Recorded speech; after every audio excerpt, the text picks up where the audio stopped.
क्या आप जानते हैं कि एक चीज़ एक व्यक्ति के लिए किस्मत और दूसरे के लिए मौत कैसे बन सकती है? बुद्ध और उनके शिष्य आनंद एक खेत से गुजर रहे थे। तभी बुद्ध ने जमीन पर पड़े सोने के सिक्कों का ढेर देखा और कहा, आनंद, देखो कितना जहरीला सांप है। किसान ने ये सब सुना तो उसे लगा बुद्ध पागल हो गए हैं, लेकिन कुछ ही घंटों के बाद उसे पता चला कि बुद्ध ने ऐसा क्यों कहा था। एक गरीब किसान अपने खेत में काम कर रहा था। उसी समय बुद्ध और आनंद वहां से गुजर रहे थे। बुद्ध की नज़र एक गड्ढे पर पड़ी जिसमें सोने की मोहरों से भरा हुआ एक कलश था। बुद्ध ने उसे देखते ही कहा, देखो आनंद, कितना भयानक विषैला सांप है।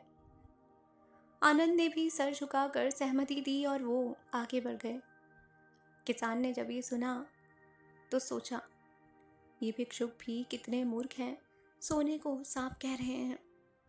उसने चुपके से वो कलश निकाल लिया और रातों रात अमीर हो गया। उसने आलीशान घर बनाया और महंगे कपड़े पहनने लगा। लेकिन जल्दी ही राजा के सिपाहियों को खबर लग गई कि किसी ने सरकारी ज़मीन से शाही खजाना चुराया है। किसान पकड़ा गया। राजा ने उसे मौत की सज़ा सुनाई और उसकी सारी संपत्ति जब्त कर ली।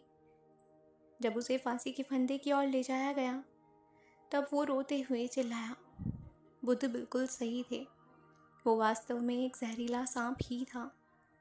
राजा ने जब ये सुना तो उसे उत्सुकता हुई। उसने किसान को बुलाया और पूरी बात पूछी। किसान ने बताया कि कैसे बुद्ध ने उसे पहले ही चेतावनी दी थी, पर उसने लालच में उसे खजाना समझा, जबकि वो उसकी जिंदगी को डसने वाला सांप था। राजा बुद्ध का बहुत बड़ा अनुयायी था। उसने किसान की ईमानदारी और बुद्ध की बुद्धिमत्ता को देखकर उसकी जान बख्श दी। ये कहानी हमें सिखाती है कि हर कीमती चीज़ अवसर नहीं होती। कभी कभी जिसे हम अपनी किस्मत समझ रहे होते हैं वो हमारी गलत रास्तों का जाल होती है। बुद्ध सिखाते हैं कि लालच इंसान की बुद्धि पर पर्दा डाल देता है, जिससे उसे आने वाला खतरा दिखाई ही नहीं देता।